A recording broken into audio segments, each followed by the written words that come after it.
¿Qué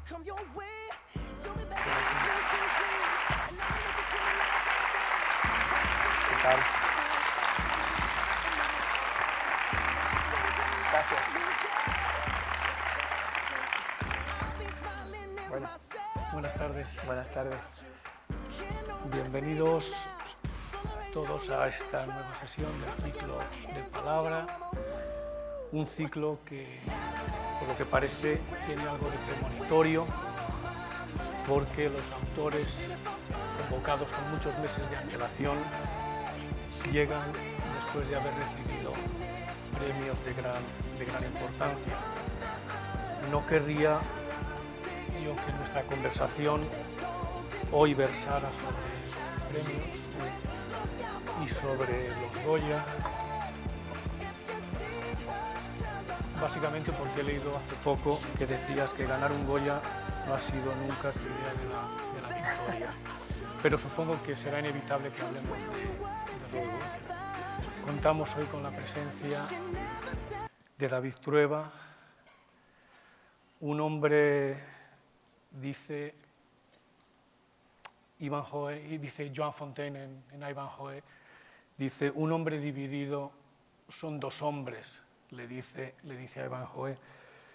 Tú eres un hombre dividido en muchas facetas, o que te desdoblas o consigues superar sin mucho problema todas estas actividades que son cercanas pero al mismo tiempo tienen sus partes particulares o sus formas particulares de entender la creación. Bueno, antes que nada, muchas gracias y es un placer estar aquí. Para mí es un premio estar aquí, no más que cualquier premio. Cuando la gente te dice, te hacen ilusión los premios, siempre recuerdo una cosa de Fernán Gómez, que me gustaba mucho de él. Cuando le dieron el Príncipe de Asturias, vino una periodista de Antena 3 a entrevistarle a su casa. Entonces le dijo, ¿le ha hecho ilusión el premio? Y él dijo, bueno, pertenezco a ese tipo de gente que creo que es el 100% de la población al que un premio le alegra.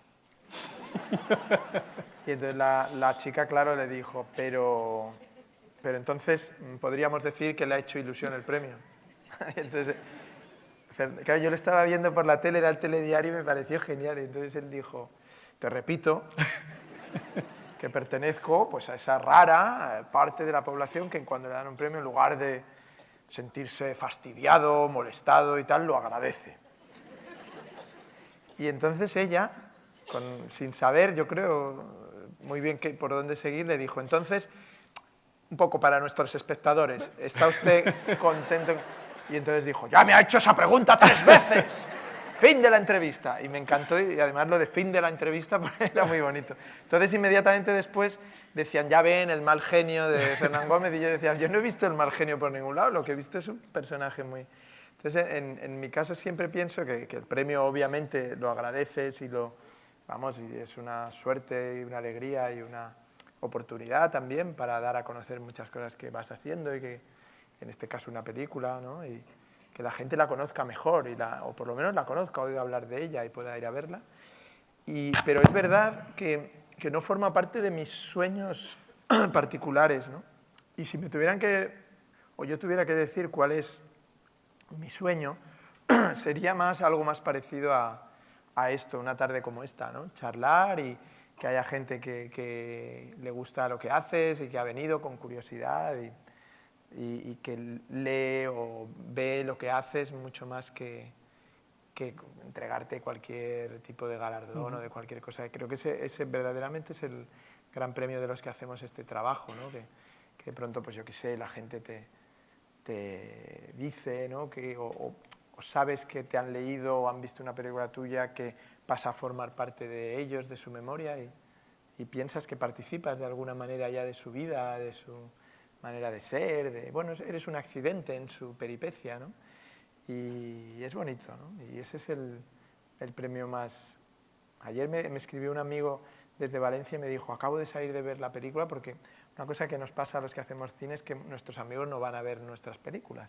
Una cosa fascinante. Entonces yo ahora descubro que muchos amigos míos, que yo daba por descontado que ellos habían visto la película, me escriben mensajes o me llaman para decirme que ahora han visto la película gracias a los Goya. Y digo, hombre, gracias a los Goya entiendo que una señora de Pamplona, que nunca jamás ha oído hablar de mí, vea la película, pero tú, que me conoces.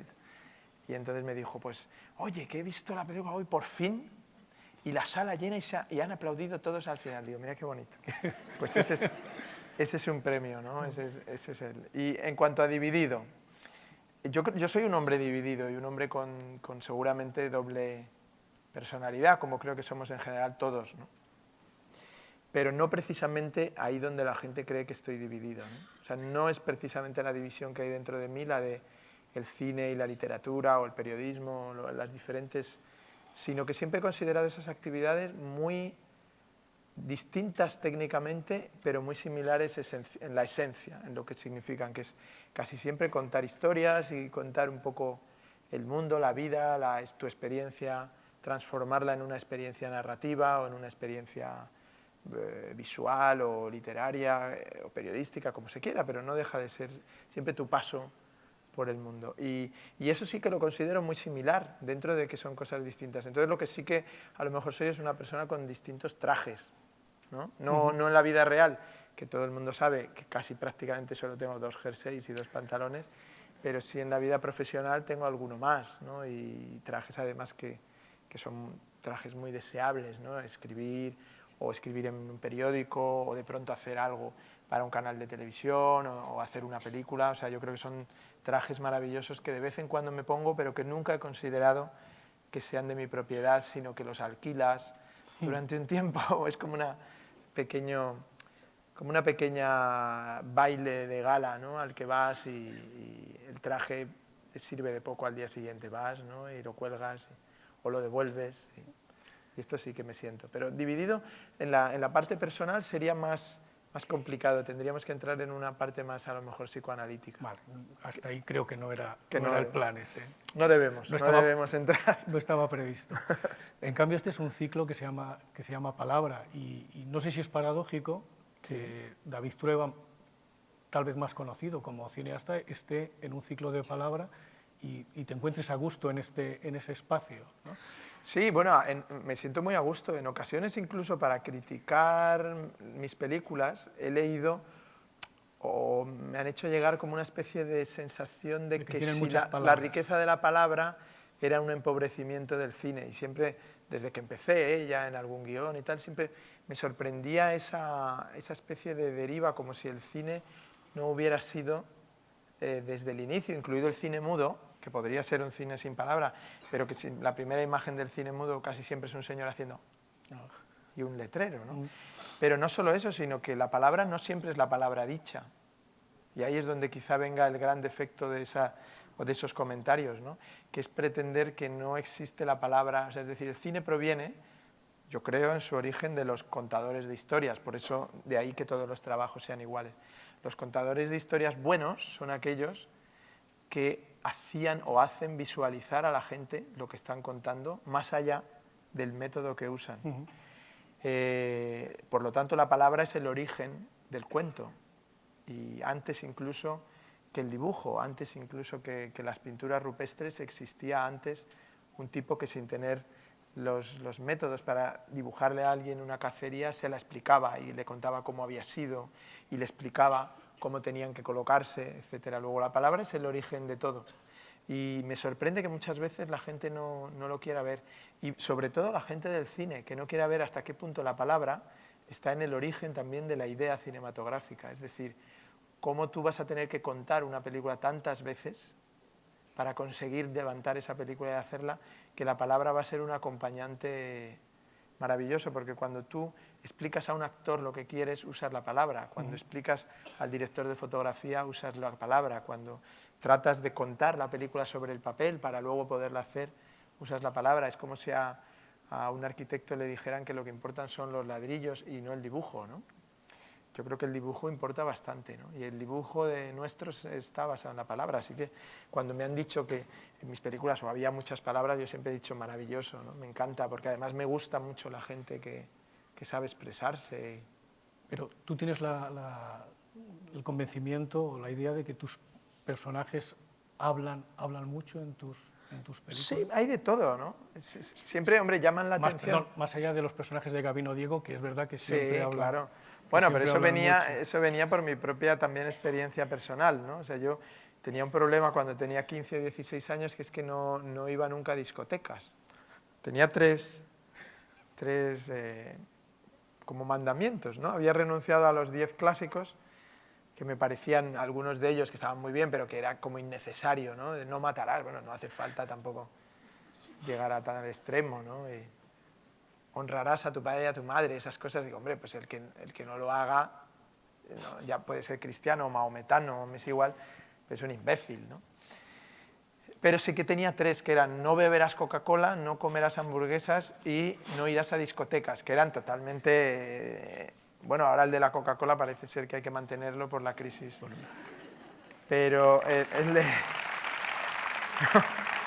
Con esto quiero decir que además los cumplía y tenían mucho que ver seguramente con una cosa ideológica, ¿eh? O sea, es decir, con una sensación cuando tenía 14, 15 años de no sentirme colonizado, no ya por los Estados Unidos, que eso no me importaba, sino por una forma de vida que yo percibía que no era la propia nuestra, que no debía ser así, que no debíamos comportarnos así.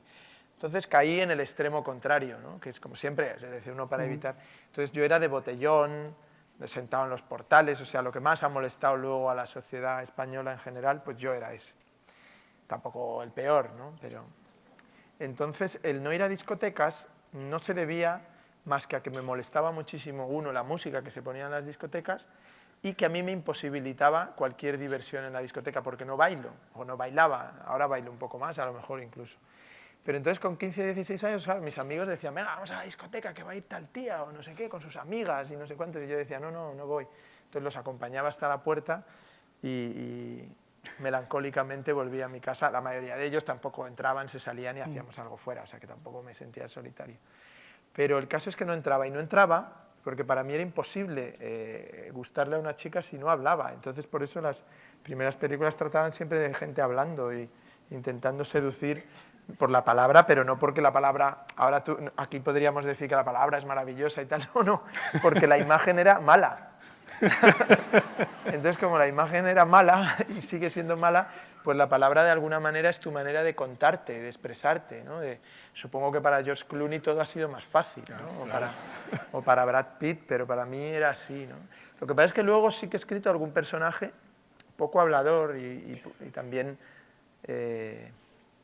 muy para adentro, y en alguna película mía, por ejemplo, Soldados de Salamina, creo que parece que son 20 minutos sin una sola palabra, cosa que dudo mucho que haya muchas películas españolas de estos años que lo tengan, ¿no?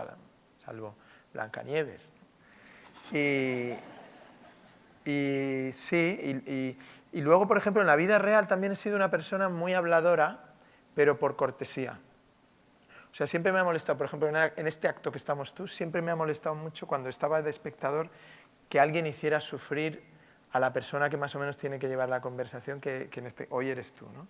Y siempre me molestaba muchísimo esa cosa de cuando ves que hay alguien amable, que lo que quiere es que la gente conozca lo que hace esa otra persona, y entonces hace una pregunta muy elaborada y el otro contesta, yes.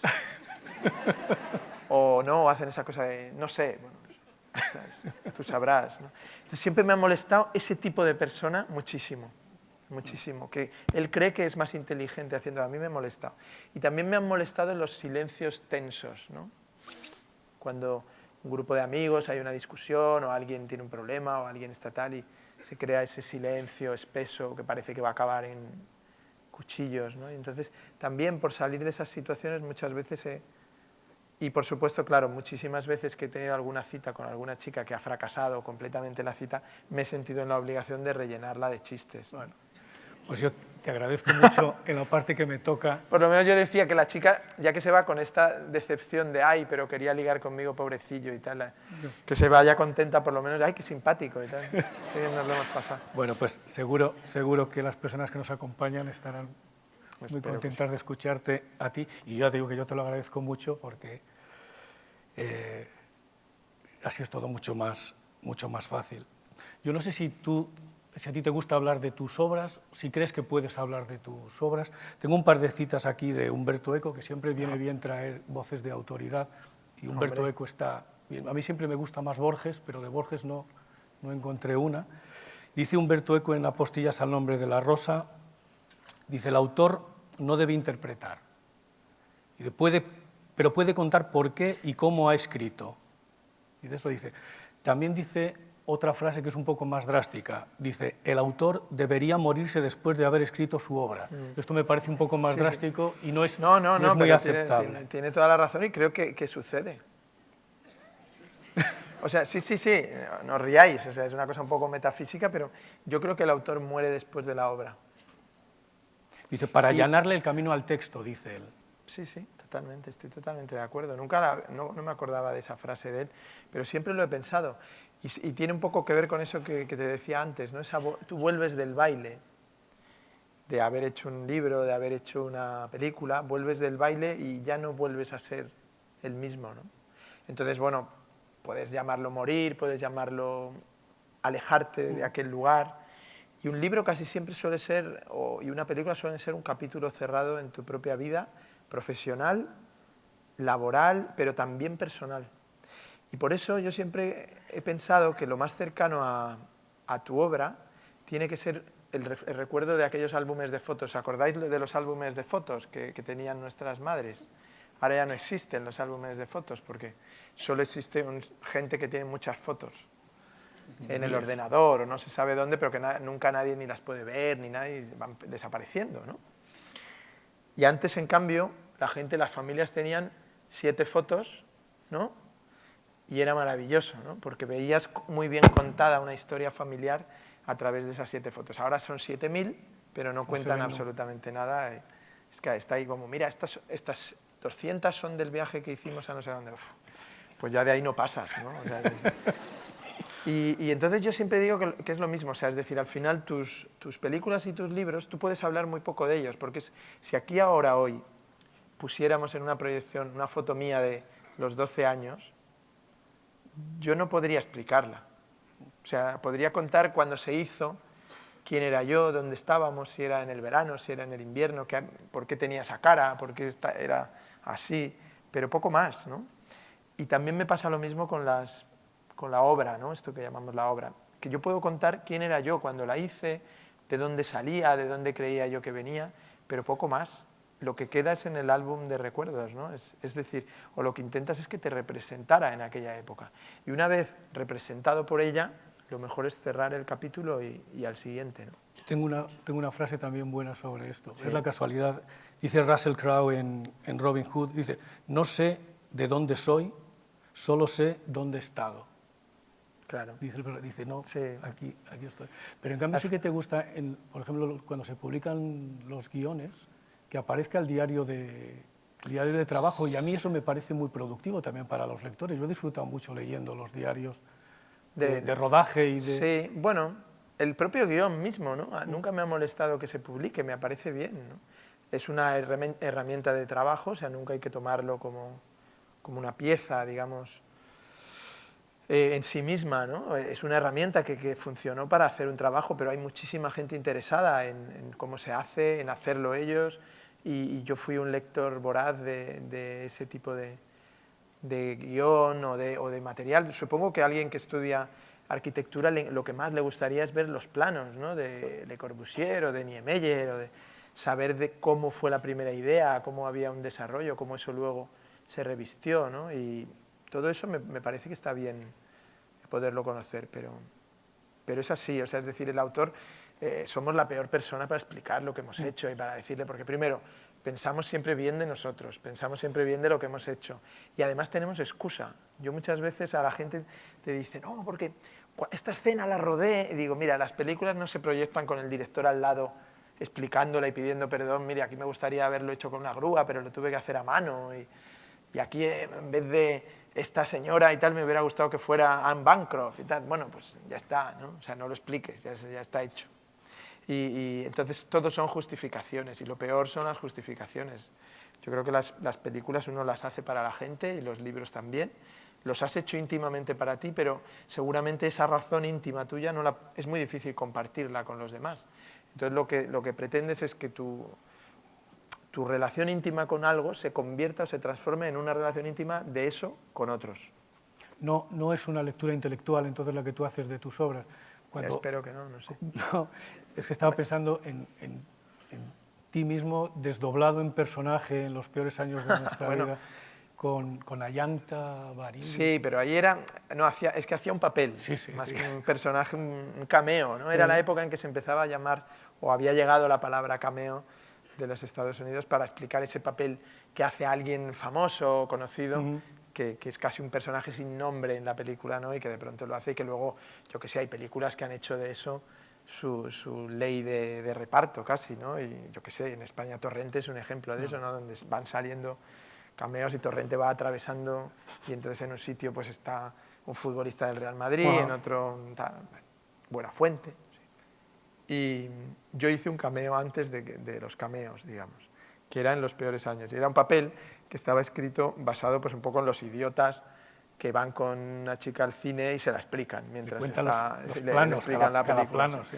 Y entonces cuando era y Gavino iba, ¿no? Y decía, pero este imbécil, ¿qué hace aquí? Y tal, como... Y entonces el director, no sé por qué, siempre que había un papel de imbécil me decía, esto lo podrías hacer tú. Yo nunca me lo tomé mal y seguimos siendo amigos, pero ahora que lo pienso, debería haber sospechado, porque había ya hecho uno antes en Amo tu cama rica, que era también la primera película, que era un papel muy divertido porque era un empleado de una imprenta, de un periódico, también otra cosa ya perdida, ¿no?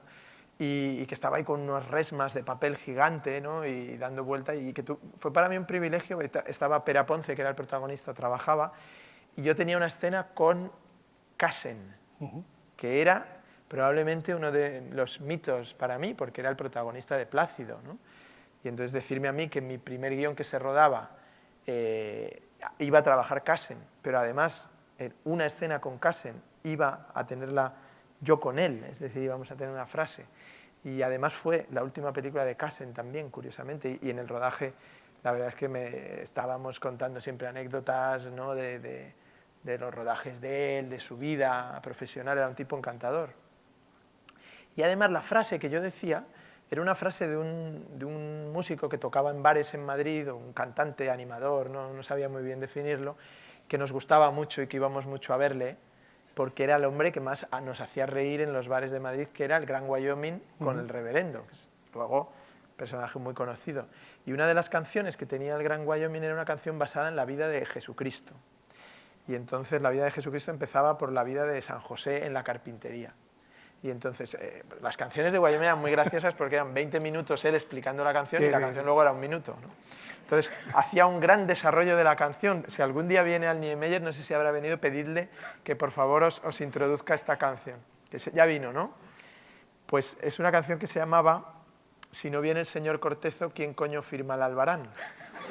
Que era lo que Jesucristo oía a su padre todo el rato en la carpintería, que era... Y la canción decía algo así como, si no viene el señor Cortezo, ¿quién coño firma el albarán? Si no viene... Y esto era minimalísticamente, duraba como un minuto. Y entonces mi frase en Amo tu cama rica era, yo iba con esa resma y entonces pasaba a Cassen y yo decía, oiga, si no viene el señor Cortezo, ¿quién coño firma el albarán? O sea, era un chiste absolutamente solo para un grupo de 15 personas que eran los que yo pensaba que verían cualquier cosa que yo había escrito. Pero la escena de los peores años es un poquito más larga y le vas explicando a Ayanta Barí, el personaje, no me acuerdo muy bien, hace muchísimo. ¿Qué cada plano, cada secuencia, sí, cuando ella en realidad lo que quiere es otra cosa, muy evidentemente. Y después de explicar todo, ella mira al acompañante de al lado y le dice, es que estudia cine en Estados Unidos. Claro. Aparte llevaba una cazadora de una universidad americana o algo así, una cosa así, iba disfrazada de... Sí, bueno, es que esto pasaba, ¿no? Pero yo creo que esto es un clásico del cine. La gente del cine cree que explicar el cine es divertido para los demás y no lo es. Hay una escena muy bonita en Esa pareja feliz de Berlanga, que es una gran película del año 51, me parece. La primera película que hizo Berlanga con Bardem de codirector, ¿no? Y Elvira Quintillá y Fernán Gómez. Fernán Gómez interpreta a un personaje que es como un técnico de estudios de cine de la CEA o de Estudios Roma, los estudios de Cifesa, esas cosas de Cifesa, bueno, estaba en Valencia, pero... Y entonces van un momento al cine, ¿no? Es una pareja joven, que a mí siempre me recuerda a mis padres. Mis padres se casaron en el 51 y yo siempre la imagen que tengo de ellos es esa pareja feliz, ¿no? O sea, unos pobres desgraciados en el Madrid suburbial, que venían de fuera, que no tenían nada, ¿no? Y más que una radio y a lo mejor irse a comer el bocadillo. Y hay un momento que van a cenar al cine y están viendo una película y entonces ella, Elvira Quintillá, pues que es más soñadora y más tal, está fascinada por la película romántica que transcurre en un transatlántico y Fernán Gómez, que está a su lado, le dice, eso es un travelín, ¿no? Bueno, pues el típico idiota de que se dedica al cine cree que eso le interesa a alguien, ¿no? La gente lo que quiere es jugar al juego, ¿no? Y entonces hay uno por detrás que le dice, cállate ya, Juan de Orduña. Me parece muy acertada la frase. Oye, hablabas antes de música, que es un tema que, bueno, que he estado revisando, no te preguntan mucho y no se habla mucho. A mí me parece que es fundamental en todo lo que escribes y en todo lo que has rodado. En Vivir es fácil con los ojos cerrados, dice Antonio, ¿por qué una canción te salva la vida? Dice, que alguien haya sentido antes lo que tú estás sintiendo en ese momento, que ya no estás solo, ¿no? Y entonces he estado, al revisar un poco las películas y las novelas, pues veo, pues eso, desde ahora Paz Metheny haciendo una banda sonora espectacular, o esos minutos finales de Too Much con Michel Camilo en esa verbena maravillosa, o Bebo Valdés o el propio Gavino tocando en el metro. Ahora no podría, no creo que hubiera, no sé si habría pasado, la prueba de el corte este del ayuntamiento, ¿no? Y diriges ahora un programa en Canal Plus sobre música en directo, probablemente el único programa que hay de música en directo. Sí, puede ser que sea, no sé si haya en directo, no creo, porque es que de verdad está... ¿Cómo es la relación con la música que estableces con la música? Sería muy largo o sea, hablar de toda la importancia de la música en mi vida, en la manera también de verla. Vamos a resumirlo en envidia. Es decir, me dan mucha envidia. Creo que la música es el... Bueno, la canción creo que es la gran sabiduría, o sea, es decir, la canción es ¿cómo decirlo, no? Y que no suene mal, es la esencia de la segunda mitad del siglo XX. O sea, yo creo que más allá del cine, de la televisión, de la radio, de tantas cosas que dio el siglo XX o que trajo el siglo XX, añadió el siglo XX a los 20 o a los 40, me es igual, anteriores, ¿no? La canción creo que resume perfectamente, y aparte se ve claramente en Internet, ¿no? La medida de la canción es la medida de Internet. Nada puede durar más de 3 minutos y medio. Hemos convertido la vida en un salto de 3 minutos y 3 minutos. ¿Por qué? Porque seguramente nuestra educación sentimental ya está formada así. Sabemos lo importante que puede ser una canción y por lo tanto respetamos también una duración tan breve, ¿no?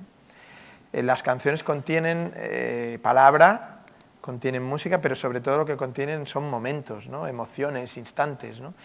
Que más allá de lo que también significaron para quienes las hicieron, tienen un significado propio para quienes las consumen, ¿no? Significado, en la mejor versión de una canción, pues un significado añadido a el momento en el que la escucharon por primera vez, o el momento en el que recurren a ella, o el momento en el que les recuerda, o la persona que les trae, o la sensación que les trae. Y me parece el elemento casi, te diría, lo más parecido a un relámpago, ¿no? Que hay, que de pronto... Y basta con que uno vaya por la calle y de un coche que se para en el semáforo salga una canción para que te sitúe, si la conoces, en el momento en el que tú y esa canción compartisteis algo, ¿no? Y por lo tanto, en ese sentido tengo envidia a ese género, ¿no? Y siempre, obviamente hay miles de canciones, no sé ya las canciones que se habrán hecho desde que, digamos, no ya que se inventa la canción, sino que se populariza, ¿no? Se convierte en la expresión general, porque canción también ha habido desde el origen de la humanidad, ¿no? Las canciones. Pero sí que es verdad que hay un momento en que se convierte en una fábrica de canciones la gente, ¿no? Antes la gente vivía con 4 o 5 canciones y ahora nos morimos si no tenemos 40.000 en el iPod, ¿no? O en donde sea. Es también curioso, ¿no? Y al final yo creo que la vida de una persona se cuenta a través de 12 canciones, casi te diría un álbum, ¿no? Pues esa canción de infancia que le cantaba a su madre o que cantó o que aprendió en el colegio, la canción del primer amor, la canción del primer desamor, la canción de la despedida de una persona que no vuelve a ver y que lo tiene unido a una canción, etc. Y sí que verdaderamente la música es también muy parecida a la narrativa, ¿no? Y con muchísimos elementos muy parecidos, y creo que muy poco estudiada al lado de nuestra labor, ¿no? Y muy poco analizada, y creo que tiene mucho poder. Entonces, cuando hice esta película última, a mí me importaba, más allá de los Beatles o de John Lennon, que para mí eran personajes inabarcables y muy lejanos, y seguramente incluso perjudicando a lo mejor la comercialidad de la película. Yo nunca quise que John Lennon tuviera una presencia y apareciera y hubiera alguien que se llevara un premio de actor por hacer de John Lennon, que es lo que pasaría más o menos en el mundo en el que vivimos hoy en día, sino todo lo contrario. Lo que me importaba era la resonancia de por qué unos señores que hacían música son tan importantes, ¿no? No son importantes por ellos, ni porque fueran personas especiales, extraordinarias, únicas, que lo eran también, sino porque sus canciones han pasado a ser o a formar parte de nuestra cultura, de nuestra sensibilidad, ¿no? Entonces me preguntaba mucho mientras escribía la película, ¿por qué las canciones tienen eso, ¿no? Y entonces, no sé por qué en un momento dado el profesor dice esa frase, que quizá también sea una frase que viene un poco a contestar a la pregunta, ¿no? Que es: ¿y si toda la clave, o una de las claves más importantes, es el no sentirte solo? Es decir, en un mundo donde la soledad es tan abrumadora, donde nadie quiere estar solo, incluso hacemos todo para no estar solos, porque en realidad nos hemos inventado todo para no estar solos. Hemos inventado la ciudad, hemos inventado cosas incluso sorprendentes como la pareja, ¿no? O sea, es decir, un invento que si viniera aquí un señor de las cavernas, de Atapuerca, diría: oiga, pero ustedes son idiotas.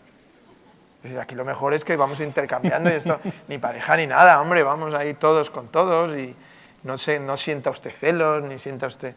Bueno, pues nosotros hasta hemos inventado la pareja por si acaso nos quedamos solos en la cueva, ¿no? Que haya una que diga, o uno que diga: es que es mi mujer, es mi marido. Ah, bueno, pues tranquilo.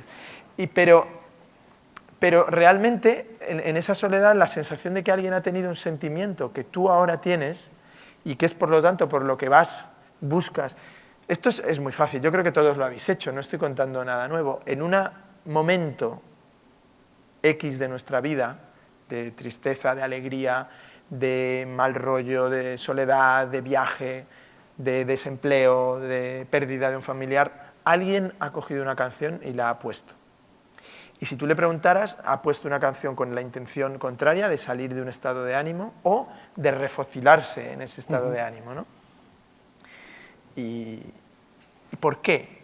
Pues porque está compartiendo algo con alguien, eso está clarísimo. Y entre otras cosas se está sintiendo menos solo, porque él piensa que los que hicieron esa canción, o el que la canta, que suele ser como en el cine, ¿no? Tú antes has dicho una frase de Russell Crowe, ¿no? O sea, la frase seguramente es de... vete a saber de quién, puede ser desde los escritores del ciclo artúrico hasta del guionista de la película, pero menos de Russell Crowe, de cualquiera. No por Russell Crowe, que seguramente es un señor encantador, pero que nunca jamás ha pensado en eso, ¿no? Y muchos cantantes tampoco, o sea, es decir, imagínate que tuvieran que ser los cantantes los que piensan lo que dicen. La mayoría de las veces hay alguien en su casa que dice: vamos a poner a Rocío Jurado que diga esto, ¿no? Y de pronto ella dice: si amanece y ves, tal, y tú piensas: hostia, Rocío, es lo que necesito ahora, ¿no? Y te sientes acompañado, no se sabe si por Rocío, o por lo que Rocío representa, o por tu escucha de eso, o por el tono de la canción, por lo que sea, ¿no? Y de pronto dices: qué maravilla pertenecer a esta galaxia, ¿no? Y esto lo consigue un señor con una cosa tan tonta como la cultura, ¿no? Que luego, claro, le preguntas a la gente y te dice: ¿qué es la cultura? No lo saben, ¿no? Les parece que es una cosa que hay un ministerio y hay un señor y que unos quieren ganar dinero con eso, que es también, pero es mucho más, yo siempre digo que hay muy pocas expresiones de la importancia de la cultura para la persona, y por lo tanto hay que intentar que la entiendan para que la respeten, ¿no? Y hubo hace unos años, cuando murió Antonio Vega, por ejemplo, ¿no? el cantante o el músico de Nacha Pop y tantas canciones, la gente se arracimó frente a la SGAE para ver su cadáver. Que esto es una cosa que no era habitual de esta generación, o sea, porque quiero decir que la gente fuera a ver el cadáver de Lenin o de Franco es normal, pertenecían a esa cultura también la mitomanía y de la muerte, ¿no? Del cadáver, de tal, de no sé qué, pero en nuestra generación ir a ver de cuerpo presente, pero sin embargo querían hacer algo, decir algo, ¿no? Que me parece erróneo en general ir a ver un cadáver, ¿no? Yo siempre creo que hay que evitarlo, porque no está en el cadáver, no hay nada, pero era la representación de la persona y iban por las canciones.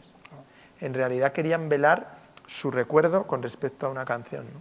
Y cuando murió John Lennon, que fue, yo creo, la primera vez que yo pensé en los Beatles, o sea, yo tenía 9 o 10 años y al ver en la tele interrumpir la emisión para decir que había habido un tiroteo en Nueva York y que John Lennon estaba herido o muerto, que seguirían informando y de pronto ver en las noticias todo lo que se formó alrededor, yo recuerdo pensar, ¿por qué es tan importante? O sea, ¿por qué todo el mundo va con velas, con tal? ¿Por qué hubo un luto universal? Bueno, la importancia era que había conseguido canciones que seguramente la gente quería velar, ¿no? esa noche o toda la vida. Porque... Te iba a preguntar una cosa más sobre la música en las películas, pero podemos hablar un poco de cultura. La música en las películas siempre has dicho que te molestan aquellas músicas que dirigen mucho el sentimiento que el espectador tiene que tener. Ahora tiene usted que llorar, ahora tiene usted que estar contento con esta... Eso me pasó, que lo puse al personaje de José Sacristán en Madrid 1987, decía eso, decía, la música siempre molesta, es como es como en el cine, ¿no? Que la usan como señal de tráfico, ¿no? Ahora ríase, ahora llore, ahora emociónese, ahora tenga miedo, ¿no? Y es verdad, yo me siento muy idiota cuando estoy en el cine y hay un señor que sube una escalera y la música me dice, le va a pasar algo malo cuando llegue al rellano, y digo, hombre, déjame vivir, tío, o sea, ¿no? Y lo mismo también cuando entra una chica en una cafetería, ¿no? Y entonces hay uno que mira y entonces inmediatamente entran unos violines o unas cadencias de piano que hacen y dice, le va a gustar, digo, hombre, ¿cómo no le va a gustar si es Julia Roberts? No hace falta, ¿no? En cambio sí es bonito cuando la gran música de cine era una música contradictoria, ¿no?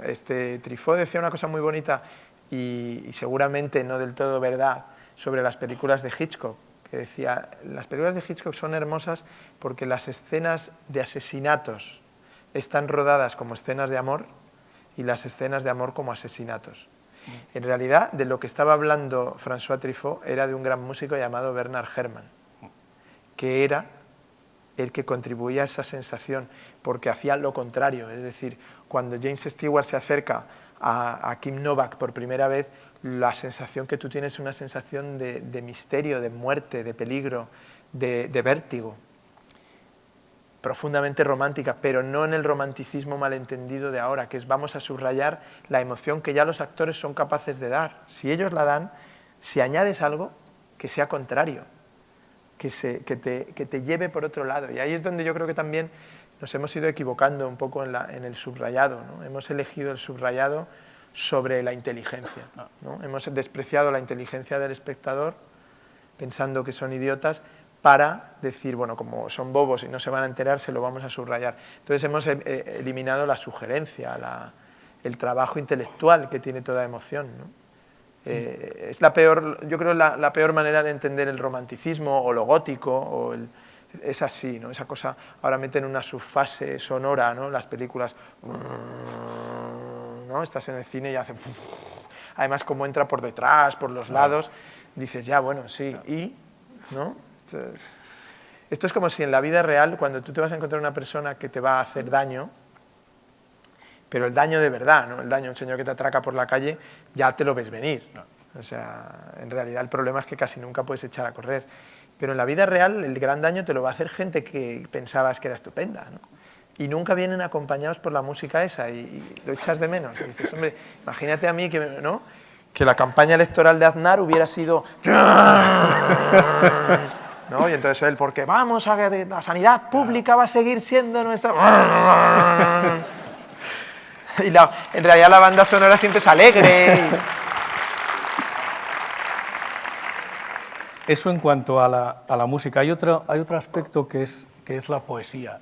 Yo veo mucha poesía, no solo en tus novelas o en las películas, sino incluso en algunas manifestaciones donde dices, pues en aquella época yo leía a Leopoldo María Panero, ¿no? Y uno piensa en cómo se unen estas cosas, pero al mismo tiempo veo esa fricción con un discurso que a veces es un poco distinto al de la novela. El propio personaje de Madrid 1987 le dice al camarero, al gran Ramón Fosseret, le dice, no me hables así, que no te pongas tan poético, sí, porque luego me sale un artículo poético de esos que hacen que lloren las señoras los domingos, ¿no? Y tú sigues sirviéndome el whisky y yo haré el artículo.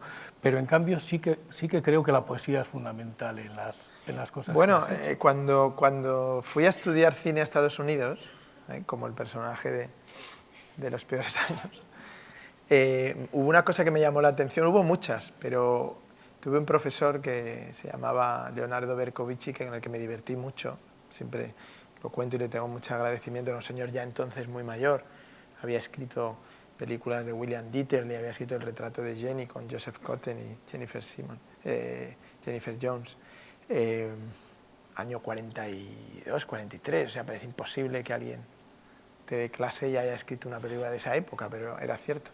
De hecho, claro, la edad hacía que se durmiera constantemente en clase, ¿no? Era un hombre ya muy mayor y entonces decía, a ver, lee, éramos 10 en clase, entonces decía, lee tus páginas de hoy, ¿no? Y entonces alguno de mis amigos empezaba a leer, el profesor se dormía, y entonces cuando le despertábamos, ¿no? Decía, bueno, sí, está bien, ¿qué os parece? ¿Qué os ha parecido, no?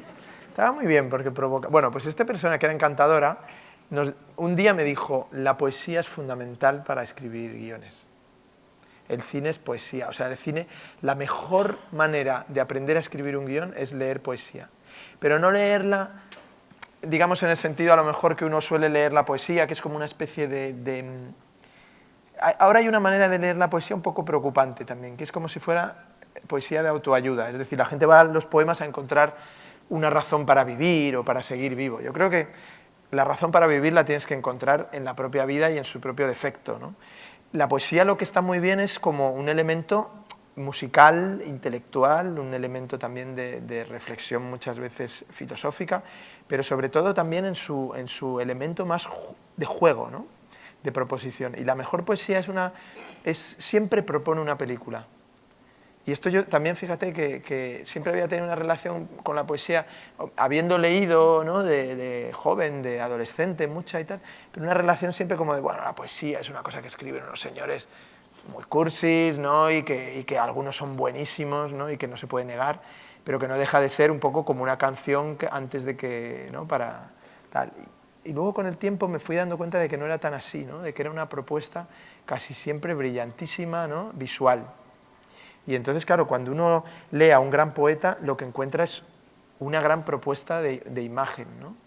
Y sobre todo una concatenación. Están muy bien montadas por la necesidad de ser breves o de tener una métrica, obliga a que el poeta haga un esfuerzo de síntesis y en general también un esfuerzo de ceñirse a una norma, ¿no? No siempre la norma tiene que ser la rima, sino que a veces la norma es simplemente la longitud del poema, el hecho de querer contar algo. Entonces ese pie quebrado, esa ruptura que hay entre una imagen y otra, entre una proposición y otra, cuando alguien dice, ¿no? Y lo oyes y dices, qué maravilla, ¿no? Pero en cambio, qué bien funciona el montaje, ¿no? Y te das cuenta de que es un guionista de cine, un poeta, ¿no? Pero en cambio es un poco contradictorio con el hecho de contar historias. La poesía no cuenta historias, es un poco esa idea... No siempre, o sea, porque hay una poesía que sí la cuenta, yo creo que sí la propone, o sea, es decir, cuando tú dices, volverán las oscuras golondrinas en tu balcón sus nidos a colgar, obviamente la narrativa es brutal, ¿no? O Jorge Manrique en las coplas a la muerte de su padre, etcétera, hay una narrativa impresionante, ¿no? Pero una narrativa hecha seguramente de destellos emocionales, claro, de relámpagos emocionales. A eso me refiero, es un poco ese pobre personaje de Charlie Kaufman en Adaptation, El ladrón de Orquídeas, sí, diciendo, tratando de entender al personaje del super guionista que les enseña a hacer guiones, diciéndole, ¿qué sucede si en mi guión no pasa nada? Claro. Si no hay una epifanía, si no hay una revelación, si pasan las cosas que nos pasan todos los días a todas las personas, si no hay un cambio brutal, ¿no? Sí, lo que pasa es que yo creo que lo hermoso también es encontrar, obviamente es así, es que la gente que cree que tienen que pasar cosas para que pase algo, está equivocada y en general es un mal guionista, ¿no? Y lo ves, películas donde no dejan de pasar cosas brutales y sin embargo no pasa nada. No pasa nada hacia ti, ¿no? Es como a la gente le dicen, ¿qué es más emocionante, la montaña rusa o tomar este vaso de agua? Y entonces la gente te dirá siempre la montaña rusa. Joder, porque es que subes, bajas y subes y bajas. Y de pronto tú en tu casa a las 12:30 de la noche, ese vaso de agua, ¿no?, en la ventana de la cocina, pues a lo mejor es más, ¿no? Vete a saber. Todo se arregla como esa madre que dice en la película que bueno, pero cómete la sopa, que eso es lo más importante. Eso es ¿no? lo, que eso es lo importante. Sí, yo había una frase que siempre la dejé de poner porque alguien detectó que la ponía siempre. Y entonces siempre me ha molestado esa cosa de la gente que digan, ah, ya te he pillado, ¿no? Entonces me dicen, ahora me dicen, oye, ¿no la has puesto en estas últimas? Digo, no, yo ya no. Berlanga siempre metía lo del austrohúngaro, ¿no? Y yo metía una que era un momento donde alguien decía, bébete el zumo, que si no pierde las vitaminas. Que es probablemente la frase que yo más escuché en mi infancia, ¿no? O sea, es decir, uno cree que la frase que más veces ha oído es, hijo, el día de mañana ya verás y tal, o sé bueno y tal. No, la que más ha oído es, tómate el zumo lo primero, que si no pierde las vitaminas. ¿Será verdad que pierde las vitaminas? Yo creo que sí, ¿no? Las madres siempre tienen la razón. Sí, o sea, seguro. Siempre viene un científico que dice, pues tu madre tenía razón porque hay una cosa del ácido, tal, que la naranja exprimida, si no la bebes en los primeros 20 segundos, pero es que mi madre era así, o sea, es decir, había que beberla. Por eso yo en general no suelo tomar nunca zumos en máquinas y tal, porque claro, pienso, nada. Se ha perdido las vitaminas, esto no tiene ningún sí, sentido, mérito. Claro.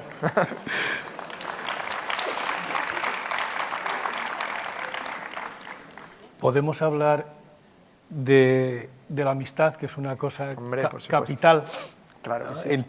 En tus obras salen tus amigos en las películas, salen amigos actores, o sea, salen los actores que son amigos tuyos que luego serán actores.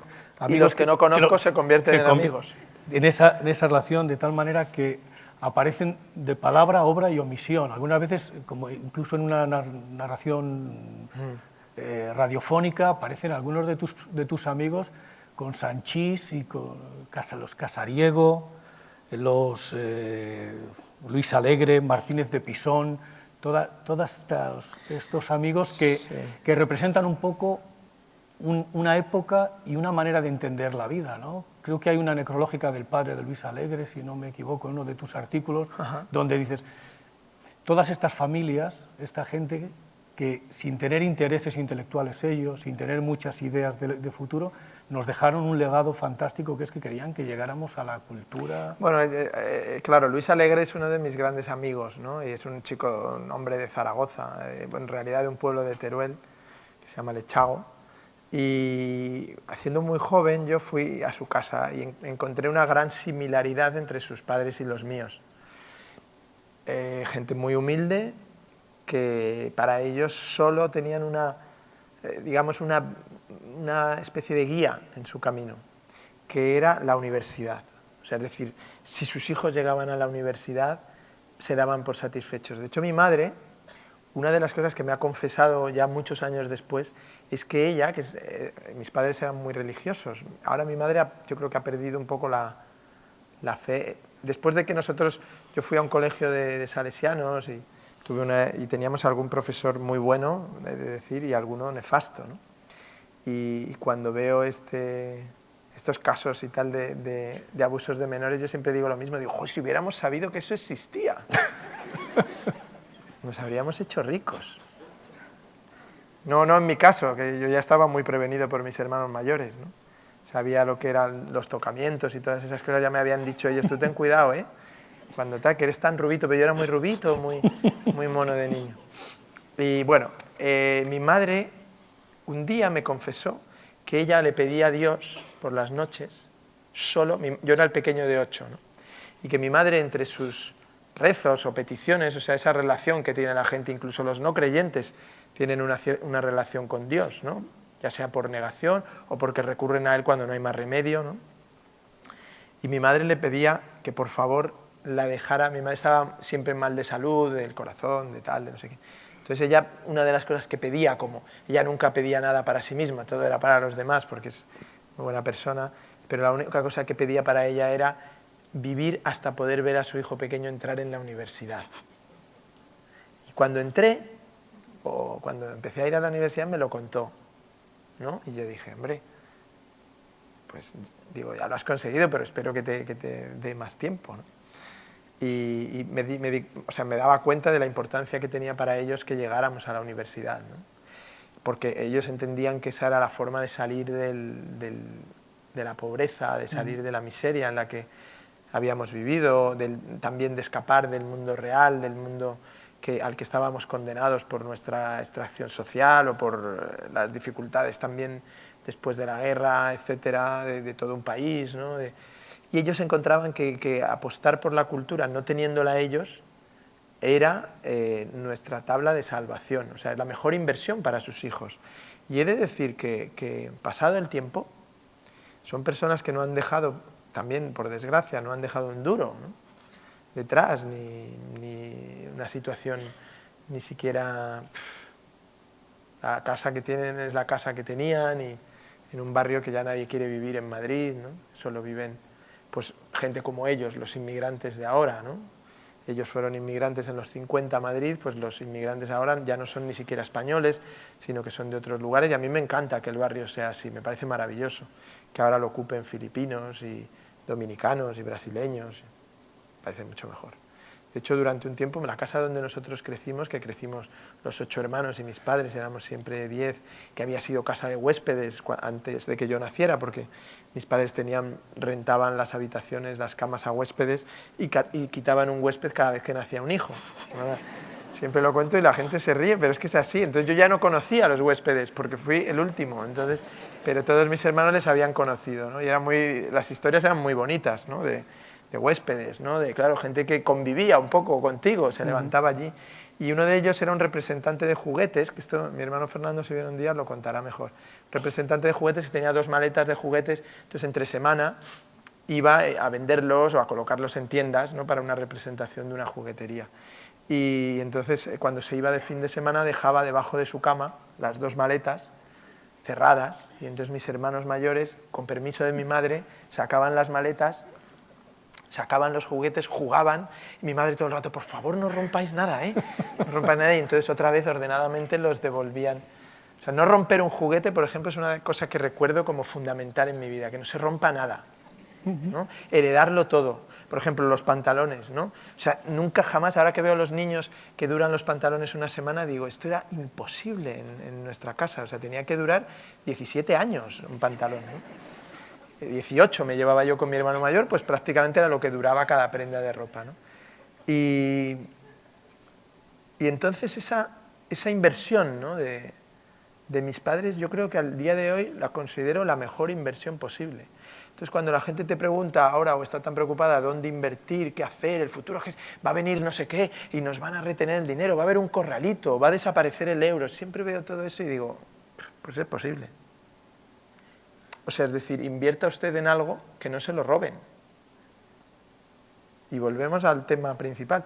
Invierta en esas cosas que no se las van a llevar ni siquiera cuando le quiten la casa, cuando le quiten el trabajo, cuando le quiten a su hijo para mandarlo al ejército, cuando le quiten lo que sea. Es decir, hay algo que no le van a poder quitar, ¿no? Que son esas cosas que uno lleva por dentro y que se ha formado y que tienen para él su riqueza, ¿no? Y entonces ahí también vuelve a ser un problema ahora conseguir contarlo y que la gente se lo crea, ¿no? O sea, que crea que cuando te vienen mal dadas en la vida lo único que tienes es probablemente tu formación personal, tu capacidad de seguir teniendo curiosidad por las cosas, fascinación, cultura, referencias, elementos que forman parte de ti, van a ser como esa tabla que necesitas agarrarte en el agua y que nunca está cuando la necesitas. Esa no va a estar, ni te la va a echar nadie, ¿eh? Yo creo que hemos creado una sociedad insolidaria y una sociedad donde hay muy poca preocupación colectiva, ¿no? Yo siempre lo digo, es fascinante cómo se ha destruido todo lo colectivo. Todo aquello por lo que una persona convivía con otra se ha ido destruyendo porque no interesaba. Interesa que la gente se sienta sola porque así consume solos, no comparten nada. Yo siempre pongo el mismo ejemplo, la gente es capaz de bajarse canciones y películas sabiendo, como se sabe, que están perjudicando seguramente a sus creadores, a la gente que vive de hacer eso, de que unos son millonarios pero otros no, y sin embargo no comparte su ADSL, que lo encripta, le pone una contraseña y el vecino de la puerta de al lado tiene que comprarse él otro ADSL mensual, pagar la mensualidad, tal, porque no lo van a compartir, que sería lo más normal que en el rellano dijeran, oye, lo compartimos y pagamos un mes cada uno. No. ¿Por qué? Porque le han hecho creer que eso le va a perjudicar, que va a ir más lento, cosa que es mentira, que va a tener problemas, que el otro se aprovecha de él. No, no, la solidaridad consiste en compartir eso y no en robar. Y siempre digo, es el ejemplo mayor de cómo se ha transformado la sociedad. Luego, por ejemplo, todo aquí, estoy en una zona donde hablar de esto a lo mejor ya es casi pecado, pero la propia solidaridad laboral, ¿no? Es decir, cómo han convertido en competidores a la gente que trabajaba en una misma empresa, ¿no? En lugar de transformarlo o de seguir trabajando en la medida en que esa solidaridad fuera una solidaridad que se ejerciera de la manera más natural del mundo, que la gente compartiera eso. Entonces siempre piensas, ostras, parece que la sociedad avanza de una manera intuitiva hacia los sitios, pero yo creo que no, que hay una verdadera dirección de la sociedad por parte del consumo, por parte de una manera de dónde les necesitas que estén, ¿no? Y cómo necesitas que sean y cómo necesitas que piensen. Y la gran deserción de todo eso es la formación. Es decir, que una persona diga, o sea, en el fondo, ¿por qué yo puedo decir aquello de que no iba a las discotecas? Y lo digo con tal, pues simplemente porque me daba la sensación de que no era tan grave salirte de lo que se tenía que hacer, de lo que se tenía que ser, de cómo se tenía que pensar. Seguramente en 8000 cosas no pude escaparme y era exactamente igual que los jóvenes de mi época, pero en otras yo decía, no, yo no me meto ahí. Decías exactamente, un beneficiado como yo de aquella generación de padres que no teniendo nada, ni dinero, ni cultura, ni estatus, ni ambiciones personales, no dudaron en ofrecer a sus hijos su esfuerzo desmedido para dejarles una vida mejor. Y en el mismo artículo, por eso siempre me he rebelado contra los totalitarismos, contra los uniformes, contra la tuna. Pobre. A mí esto particularmente me gusta mucho. Contra la peña, porque nunca he querido renunciar a ser un tipo solo que se junta con otros tipos solos. Bueno, te voy a explicar una cosa. En el cine yo he convivido mucho con el grupo. Es decir, un cineasta y su grupo. Un cineasta y sus fieles. Un cineasta y siempre trabajan juntos y siempre se mueven juntos y forman una especie de peña o de pequeño grupo. Y siempre lo he visto desde joven, cuando empezaban los cortos, que funcionaban como un ejército, ¿no? Había uno brillante, digamos, y un grupo de... Y claro, es decir, cuando entablabas relación con uno, inmediatamente los otros se ponían celosos o te incluían en la peña, pero no podías vivir al margen, no podías llevarte bien con uno y no con los demás, ¿no? Y siempre he pensado, digo, qué curioso, ¿no? Qué necesidad tienes de estar protegido, ¿no? En el grupo, en el ese, ¿no? Amparado ahí, en esa, sabiendo que entras en los bares y no estás solo porque van contigo 4, o entras en no sé dónde y van contigo 7, que alguien te va a decir no sé qué y vas con 7, ¿no? Es como una especie de guardaespaldas.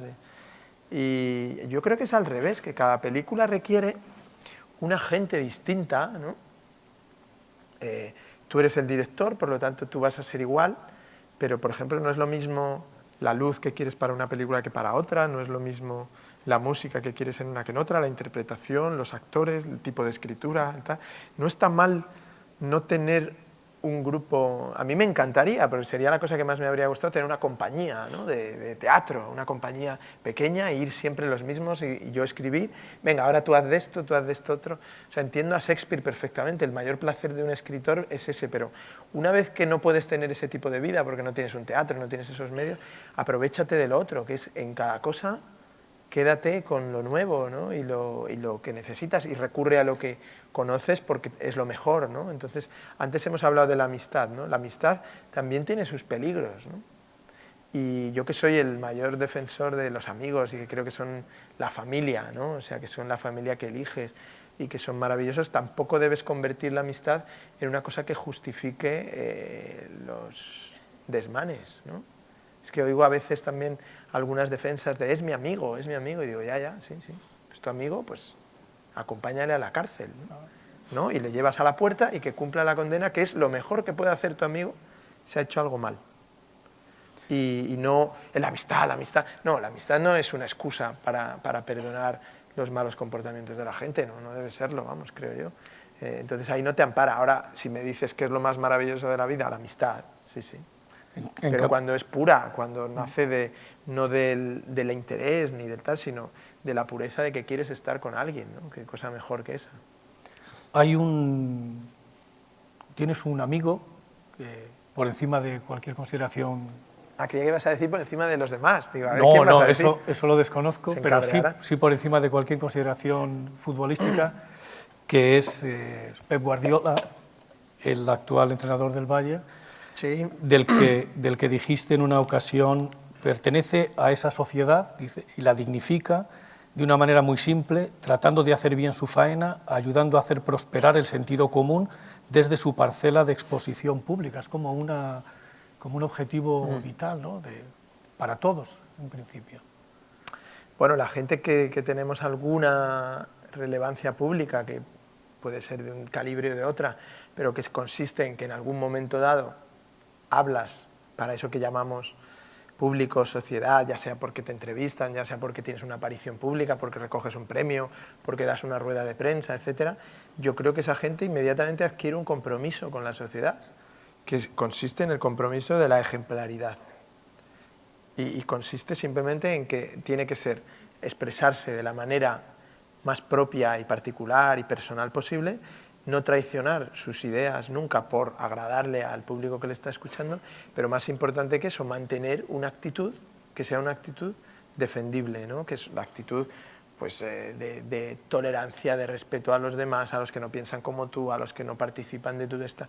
Y esto me parece muy importante y que es algo que está en general olvidado. Yo creo que uno tiene que aprovechar sus momentos de exposición para decir cosas que considera útiles, pero también hacerlo de una manera decente, ¿no? Y no de una manera indecente. Entonces, yo siempre esto con Pep lo he hablado muchas veces, ¿no? Él es un privilegiado, aunque no da entrevistas personales desde que es entrenador, pero da 150 ruedas de prensa al año, con lo cual, o sea, es decir, no sé por qué quieren una entrevista, o sea, si le pueden preguntar lo que quieran, pero es importante tratar de que tu actitud en esos sitios sea una actitud irreprochable, ¿no? Es decir, que incluso el que odia a tu equipo, que es una cosa muy normal en un equipo, en el fútbol, que el que odia a tu equipo no pueda decir, ostras, ¿no? Está diciendo, y eso a veces es criticado, ¿eh? Y me hace mucha gracia, porque se convierte inmediatamente en eso de mea colonia, es un hipócrita y tal. Digo, bendito sea el que mea colonia y el que es un hipócrita, porque sin ser un hipócrita, que está mal dicha la expresión, ser un hipócrita es que los demás, hacer que los demás piensen de ti lo que tú quieres que piensen, y que además es falso. Esto es ser un hipócrita. No lo que cree la gente que es ser un hipócrita. La gente dice que ser un hipócrita es que yo, por ejemplo, quiero decir que tú eres imbécil, entonces voy y lo digo, y si no soy un hipócrita. No es verdad, eso no es ser un hipócrita, es ser una persona educada, ¿no? Entonces, cuando he oído usar la expresión hipócrita en este tipo de cosas, digo, no, es que perdóname, es que si siguen por ese camino, yo voy por la calle, me cruza un señor, me apetece darle un bofetón, si no se lo doy soy un hipócrita. Pero bueno, o sea, es decir, esto es una interpretación de la actitud de hipocresía absolutamente equivocada, no tiene nada que ver. Un hipócrita es el que mantiene la actitud contraria a lo que es. Pero no significa nada con hacer lo que quieres o decir lo que quieres, no, dices lo que tienes que decir. Y cuando tú pierdes un partido y crees que el árbitro te lo ha robado, y cuando crees que se ha equivocado tu delantero, y cuando crees que el portero tuyo ha hecho una cagada, no es ser un hipócrita salir y decir el error es mío, creo que el portero está ahí para tener un fallo, sino tenemos que estar con él porque otras veces acierta y no decimos nada. Eso no es ser hipócrita, eso es ser una persona con conciencia pública. Y ya está, no tiene mayor historia. Entonces siempre con él lo he hablado muchas veces, cómo debía ser eso, cómo debía ser esa exposición, y siempre luego en nuestra vida somos unos gamberros, y estamos siempre hablando de chicas, pero no, eso no quita para siempre digo, hubo una época que la directiva del Barcelona, para hundirlo, esas cosas que pasan en el fútbol, para hundir a alguien dicen que es gay, ¿no? Siempre digo, o sea, si no lo hundís, lo encumbráis. ¿No es que ahora, o sea, es decir, ser gay es una cosa infinitamente más interesante que ser heterosexual, o sea, es decir, el que lo usa como insulto es un imbécil, directamente queda descalificado él.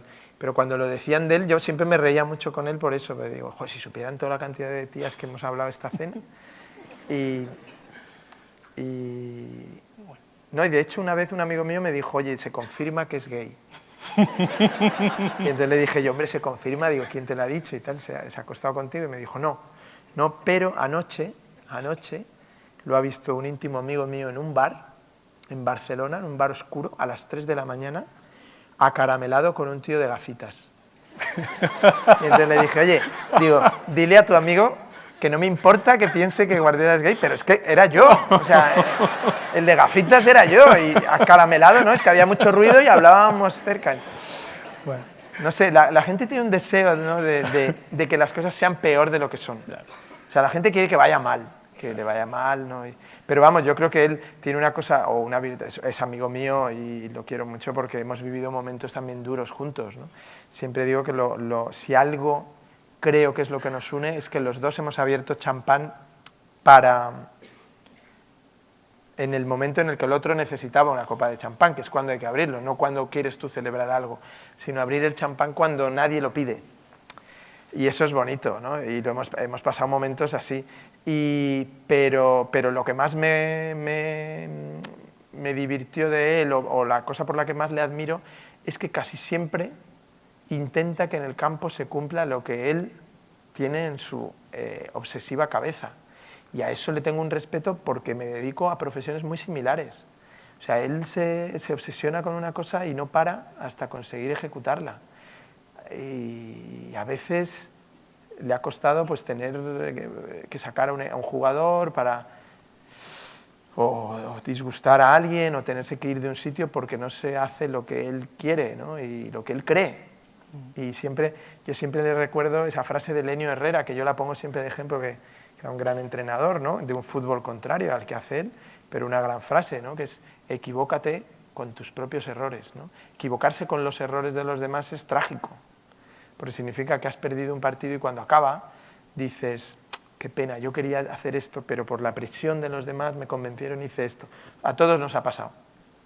Hemos hecho algo porque creíamos que tenían razón los otros, que era verdad si hacemos esto. Y es muy bonito cuando fracasas y dices, bueno, por lo menos es mi fracaso, ¿no?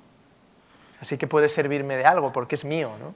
Cuando el que ha fracasado es un señor que me ha obligado a actuar de una manera distinta, es un fracaso que no te sirve de nada, porque dices, todo el rato es un ¿y si yo hubiera y si? Pues ese y si ahórratelo. Haz lo que crees que tienes que hacer y a lo mejor un día te dan un Goya. Y la gente cree, o dirá, pues qué bien, ¿no? La ha acertado. Siempre pienso que las películas en las que fracasé, o que la gente piensa, o los momentos en que fracasé, son probablemente los más satisfactorios de mi carrera. Pues porque muchas veces estaba convencido de que ese fracaso era un fracaso solo temporal, era un fracaso del público, de que no se habían enterado, no habían podido ir, no les gustaba que yo en ese momento les diera eso, preferían de mí que les diera otra cosa. Estaban preparados emocionalmente para ver otra distinta porque les había gustado la anterior y querían que lo repitieras. Es decir, yo siempre he dicho, no era tanto un problema mío como un problema de ellos. Bueno. O sea, mi fracaso son otros, o sea, son otras cosas donde yo digo, ay, eso no salió, y a lo mejor es la cosa que mejor te ha ido. La primera parte de este encuentro es esto que nosotros hemos hecho. Si tiene un sentido mayor, o de más importancia, reside en que a partir de este momento la palabra también es de las personas que nos acompañan. Muy bien, claro. Aquí, para poder preguntar a David Trueba aquellas cosas que de manera deliberada yo he dejado, o por mi propia torpeza yo he dejado, para una persona que ha dicho: nunca he aspirado a hacer una película importante, sino particular. Imagino que ha habido muchos de vosotros que habéis estado viendo el pase de Vivir es fácil con los ojos cerrados, o tenéis alguna duda o alguna cuestión, pues este es el momento. Una película, por otra parte, que todo el mundo coincide en que es tremendamente emotiva, profundísima, preciosa en los sentimientos sin ser ñoña, con unos actores elegidos a la perfección y que creo que muy merecidamente está donde está. De modo que a partir de este momento, en los próximos minutos, pues tenéis la palabra, aquellos que queráis preguntarle algo a David Trueba. Hay unos micrófonos por ahí. Pues...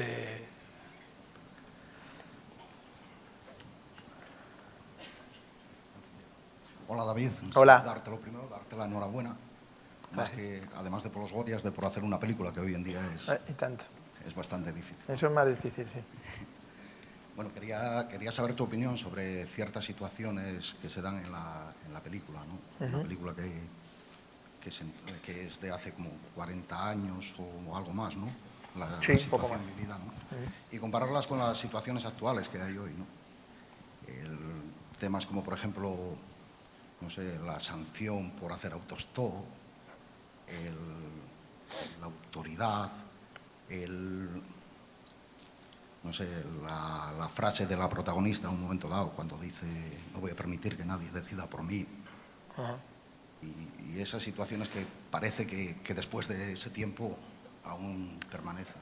Sí, eso te diré que uno no reflexiona demasiado, o por lo menos tratas de no hacerlo, para que las películas no sean estén demasiado condicionadas por... Siempre digo que tengo la suerte de poder decir lo que pienso en artículos o en momentos como este, o sea, no tengo la necesidad de expresarme yo personalmente ni mis prejuicios, ni mi ideología, ni mis tonterías en las cosas que hago, sino que siempre si se dice algo es porque lo piensan los personajes, o yo creo que lo piensan ellos, no yo. Y muchas veces la gente, parece mentira, pero todavía se confunden esas cosas, ¿no? Es decir, una cosa la puede decir un personaje y estar tú de acuerdo o no, pero tú eres fiel al personaje. En esta película nunca pensé que fuera una película que tuviera un comentario actual, pero sí que es verdad que hace años ya me di cuenta de que ocurría una cosa bastante curiosa, que es que no existen las películas de época. La gente cree que las películas, dicen, no, esa película es del siglo XVII, esa película es de ciencia ficción, transcurre en el año 2300, que no es verdad, no existe. Todas las películas son del momento en el que se hacen. Y el mejor ejemplo para verlo es la ciencia ficción, porque si hablamos del pasado seguro que alguien pues dirá, pues es que no es así, porque lo manipulaban así o así, pero nadie tiene ningún interés, creo yo, o nadie le delata el interés por manipular el futuro, en el sentido de ideológicamente o con sus prejuicios. Entonces, por ejemplo, tú ves una película futurista del año 1960 y es completamente distinta a una película futurista del año 2000. ¿Por qué? Porque las preocupaciones del tiempo en el que se ruedan son distintas. En el año 1960 era la preocupación atómica, la destrucción del mundo. En el año 2000 pues puede ser la idea de memoria o de la vida después de la muerte. Cada una preocupaciones de su época, casi siempre debidas a una cierta especie como de influencia de cosas que pasan socialmente y que a la gente le perturban, ¿no? Y por eso se hacen preguntas, y se hacen preguntas, unos las tratan de resolver en historias contemporáneas, unos esas mismas preguntas las trasladan al pasado y otros esas mismas preguntas las trasladan al futuro. ¿Qué haces? Que de una manera casi ridícula te das cuenta de que las preguntas son siempre las mismas y las situaciones son siempre las mismas, es decir, en cada época la gente ha estado expuesto a unos elementos que vistos con una cierta perspectiva se reproducen en nuestra vida. Parece mentira, ¿no? Y es un poco incluso, casi diría que siniestro, porque la sociedad avanza tecnológicamente en muchísimos elementos, en derechos, en altura, en alimentación, no sé, somos hasta más rubios, ¿no? Yo ahora voy al colegio de mis hijos y es que son rubios casi todos. Digo, o sea, ¿qué hemos hecho? ¿No? Debe ser algo, ¿no?, de la alimentación o algo así, o que a lo mejor hay suecos por ahí inseminando a nuestras mujeres, vete a saber. Pero vamos, es sorprendente. Yo me acuerdo en mi colegio yo era el único rubio, o sea, es decir, de hecho me llamaban el rubio por eso, ¿no? Y Schuster, me decían Schuster. Pues no habían visto un rubio, salvo en el fútbol, un alemán que había venido al Barça. Ahora no, ahora es que son rubios todos. Luego ya nos volvemos morenos, descubrimos que hay algo más español ahí, ¿no? Y con esto, ¿qué quiero decir? Que hice una película que se llamaba Soldados de Salamina, que yo pensaba que era una película que hablaba de cómo el pasado seguía teniendo importancia para las personas porque de alguna manera veníamos de él y por lo tanto no debíamos dejarlo atrás, y me parecía incluso que tanto la novela como la película había una reivindicación de no olvidar, de que estamos aquí gracias al sacrificio de unos, gracias a la pelea de unos, gracias a la dignidad de algunos, ¿no? Y que somos un ciclo biológico. Y de pronto me encontré que el día que se estrenó estalló la guerra de Irak, y de nuevo España, que esto no era una tontería, era la primera guerra en la que participaba España como país desde el 36, porque no había participado ni en la del 40, ni en la del 39, digamos, en el Mundial, ni en la de Corea, ni en la de Vietnam, ni en la de Bosnia, ni en ninguna, o sea, es decir, no había tenido una participación como país, y en esa sí, un poco rara, pero participamos. No sé todavía muy bien por qué, pero estuvimos allí. Y entonces me sorprendía que de pronto tú hablaras de una guerra y de pronto estallara una guerra, ¿no? Yo decía, joder, si yo pensaba... De hecho, la película se llamaba Soldados de Salamina, que era una cosa que no entendía nadie, porque se refería a la batalla de Salamina, es decir, la batalla más olvidada del tiempo de los atenienses y los persas, etcétera, ¿no? Es decir, era casi una cosa como, fíjate de qué cosa más antiguas voy a hablar, no vengáis. Si es que yo siempre decía, no vengáis a verla, si no os va a interesar nada, ¿no? Y cuando la gente, hay muchos periodistas que siempre te dicen en la radio, sobre todo te dicen, dígale algo a los oyentes para que vayan a ver su película. Digo, no, yo de verdad, o sea, no sería tan malvado, ¿no? No sé, o sea, es decir, es que no soy buen vendedor, siempre digo, no, vayan ustedes a ver otra. O sea, qué vergüenza, ¿cómo vas a decir, no? No sé, tú no tienes nada que decir, la has hecho y lo que deseas es que vayan, pero no. Y sí, acabas hablando de tu tiempo, ¿no? Y curiosamente esta película, que transcurre en el 66, pues tiene de una manera natural muchas concomitancias, pero no buscadas, de verdad. Y la más importante de todas es ese hecho asombroso que yo pensaba, me van a echar del cine, porque está protagonizada por un profesor. O sea, es decir, probablemente la cosa menos glamurosa de la historia de la humanidad. No sé cuántas películas hay protagonizadas por un profesor, pero muy pocas. O sea, es decir, sí, a lo mejor Adiós Mr. Chips, ¿no? Y aquella de Sidney Poitier, ¿no? O sea, no es habitual, ¿no? Un profesor. Entonces, y de pronto también, claro, para mucha gente es una reivindicación de los profesores en una época. ¿Quién iba a pensar que los profesores iban a estar como mal vistos socialmente? Pues porque protestan, porque piden fondos para sus escuelas, porque piden ser considerados socialmente, ¿no? Es sorprendente que esto pase en el año 2014 y que tú estés haciendo películas que transcurren en el 66 y que la gente proyecte su propia vida. Son las sorpresas que nos da el tiempo, ¿no? Es lo malo como decía un amigo mío, decía, si es que lo malo del progreso es que va hacia atrás. Pero a lo mejor también es lo bueno, ¿no? Es que nos hace ver, o yo creo que también tiene que ver con nuestro ciclo vital. Nuestro ciclo vital nos emparenta o nos hace reconocer a nuestros padres cuando se van. Esto es una cosa muy trágica, ¿no? Es decir, nosotros empezamos a darnos cuenta de lo importante que han sido en nuestra vida nuestros padres cuando ya no son nuestros padres. Es decir, ya ni siquiera ejercen, como mucho, vamos los domingos a comer con ellos, o los llevamos al teatro, o les acompañamos a la radioterapia del hospital, pero ya no ejercen de padres, es decir, ya no te dicen, tómate el zumo, que pierde las vitaminas, ya no. Y sin embargo es cuando los encontramos, ¿no? Y también quizá nos damos cuenta del valor de las cosas cuando las perdemos, y tiene que ver, es una experiencia vital, ¿no? Y quizá también el pasado nos recuerda todo lo que somos creyendo que eso era el pasado, ¿no?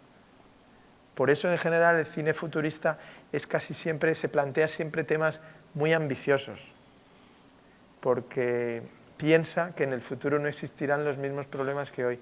Yo creo que la mejor película futurista que aún hay que hacerla es una película que transcurra con las cosas de ahora. O sea, que haya huelgas y que no sé quién diga tal y que entonces esté uno viendo la tele y diga, pero qué mala es la tele, joder, a ver si hacen un programa tal. O ahora todas las canciones son iguales. O sea, el día que alguien haga una película del futuro que sea exactamente igual que ahora, será la primera película futurista que diré me ha gustado del todo, ¿no? Si hay alguna pregunta más. Sí, más que pregunta, felicitar a David por una película que vi antes de los premios Goya. Muchas gracias. Tú eres mejor que muchos de mis amigos. y que me parece una película encantadora. ¿En qué sentido?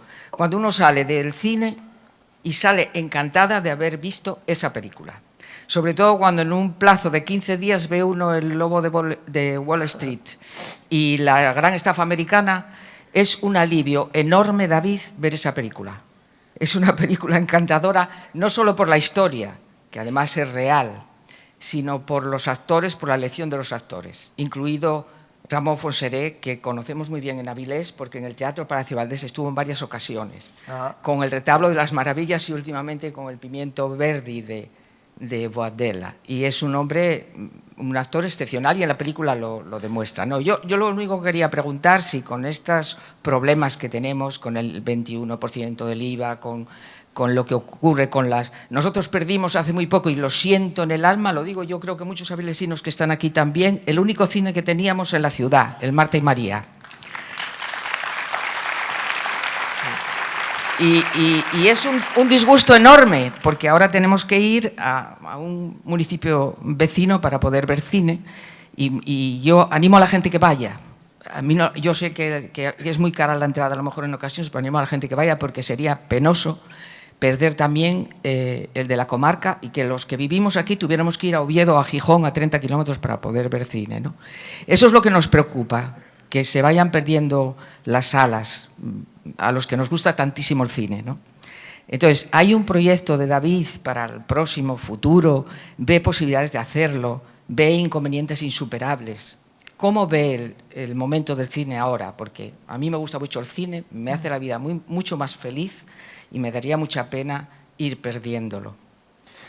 Bueno, primero muchas gracias y por tus palabras, y el que sale encantado hoy soy yo de estar aquí, de estar con vosotros. Así que me encanta que salgáis encantados también de algo que haga yo, y unas veces por unas razones, otras por otras, también yo creo que todas las películas tienen sus virtudes, ¿no? Y a veces se sale con un estado de ánimo terrible, ¿no? Y también está bien. O sea, es decir, que no pasa nada, hay de todo. Pero sí que, o sea, quizá el mayor problema que estamos viviendo en España ha sido ese, ¿no? Es que la desaparición de los cines de cercanía, lo que llamo yo los cines de cine como farmacia, ¿no? Ha sido una grave pérdida. Porque ha tenido muchísimo que ver con una manera de dirigir a la gente a la película que tiene que ver sin aparentar que lo estás haciendo, que es la peor perversión posible, ¿no? Es decir, en los años 60 hubo una clara revolución que consistía en que la gente descubrió la libertad, ¿no? Y prácticamente en los países en los que no se tenía la libertad se tuvo que conceder, pues porque no había más remedio, y se tardó. Quedan muy pocas dictaduras, o algunas, quedan países que constantemente tienen levantamientos, etcétera, tal, no sé qué, pero, digamos, la idea de libertad ya no hay nadie que la niegue, ni siquiera los dictadores. O sea, es decir, los dictadores inmediatamente llaman repúblicas democráticas a sus dictaduras y hablan de libertad en sus discursos. O sea, nadie niega que la libertad es algo... Y sin embargo, la libertad está coartada todo el rato por una especie de dirigismo, ¿no? Y entre otras cosas, yo en el cine lo he visto muy claramente. El local marcaba lo que se ponía dentro del local. Y la gente dijo, no, eso no es así, eso no es así. Sí es así. Sí es así, porque hacer desplazar a la gente a los centros comerciales, etcétera, es una manera de introducirles en otro elemento distinto al cine, a la experiencia cinematográfica, hacer imposible que una persona entre semana pueda ir a un cine, pues porque no tiene, al volver del trabajo, no lo tiene cerca de casa, no lo tiene en su barrio, no lo tiene en su tal, condiciona muchísimo el grado de posibilidades de ir, ¿no? A la vez, de lo que se trataba era de vender cosas alrededor del cine, ya fueran palomitas o Coca-Cola en primera instancia, pero también la ropa de al lado, el restaurante, el tal, el no sé qué. Y entonces, concentrándolo todo en un centro comercial, se conseguía esa jugada, que incluía además un elemento que hacía imposible competir contra ellos, que es que el centro comercial regalaba el espacio para el cine, es decir, el precio del suelo era cero, mientras que el señor que tenía una sala tenía que pagar sus impuestos, el mantenimiento, etcétera, de la sala, y al local, ¿no?, con todos los gastos que tenía, pues tener siempre un gran edificio en el centro de una ciudad o en un barrio de una ciudad. Entonces, al ser coste cero, el hombre decía, bueno, pues cerramos el mío y hacemos 12 salas en ese centro y nos va a ir a todos muy bien. Claro, les fue muy bien a todos menos a las películas, porque se convirtió en que solo, digamos, el circuito que garantizaba ese tipo de películas podía acceder a él, ¿no? Entonces llegó el cine, pues también el cine que vende más palomitas es el cine que más se ve. ¿Por qué? Porque hay que vender las palomitas alrededor, ¿no? Entonces, yo que no estoy contra la palomita y que me parece estupenda, pero me parece mal si a la gente se le dirige y se le condiciona, ¿no? Y ahí es donde está la clave del este. Yo creo que hay que recuperar las salas, hay que recuperar las salas de cercanía y hay que recuperar la política de que el cine es como una farmacia. Igual que es ilegal que no haya una farmacia en tantos kilómetros a la redonda y por lo tanto una persona que quiere abrir una farmacia tiene que estudiar el mapa de las farmacias de su ciudad y le va a decir la autoridad competente, le va a decir, ahí sí, aquí no, porque aquí ya hay 3, tiene usted que irse aquí, o aquí queda libre esta licencia. Yo creo que el cine tiene que ser exactamente igual, es un servicio público, social, creo que también la televisión tiene que tener ese componente y no significa ni mayor ni menor libertad que algo esté regulado, eso ha sido un error y siempre interesado el decir que si había una regulación eso eliminaba la libertad, no, era la falta de regulación la que finalmente ha dejado sin libertad al consumidor, que no tiene manera de defenderse.